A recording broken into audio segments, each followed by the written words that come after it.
আজকে প্রথম রোজা। এই প্রথম রোজাটা আমি রাখতে পারতেছি না, আর এই কষ্টটা শুধু মেয়েরাই বুঝবে। আরে শুধু মেয়েরা কেন, তোর কষ্টটা আমিও বুঝছি, তোর যে হায়াজ হয়েছে সেটা আমিও বুঝছি, এবং শুধু আমি নয়, তোর ভিডিও যারা দেখছে সবাই বুঝছে তোর যে এটা হয়েছে। হ্যাঁ, কিন্তু আমি এটা বুঝলাম না, সেটা হলে কি এইভাবে চিৎকার করতে হয়, মানে এইভাবে কান্না করতে হয়, তাও টিকটকে আইসা? আর মুখে আমি মুইতা দিমু। আজকে প্রথম রোজা, এই প্রথম রোজাটা আমি রাখতে পারতেছি না, আর এই কষ্টটা শুধু মেয়েরাই বুঝবে। ও মাই গড, আবার না, মানে শান্তি আপা আপনার রোজা 3টা না যাইতে আবার হয়ে গেছে? ও মাই গড, কি বলে?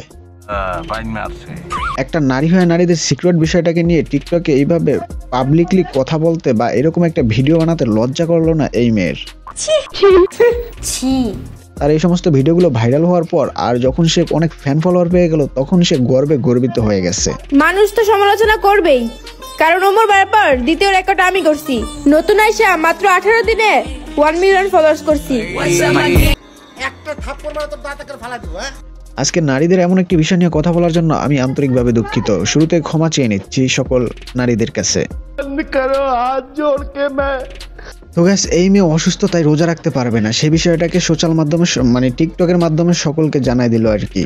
আবার রোজা রাখতে পারবে না সেজন্য তার অনেক কষ্ট হইতেছে, কষ্ট হওয়ার কারণে সে আ করে কাঁদতেছে।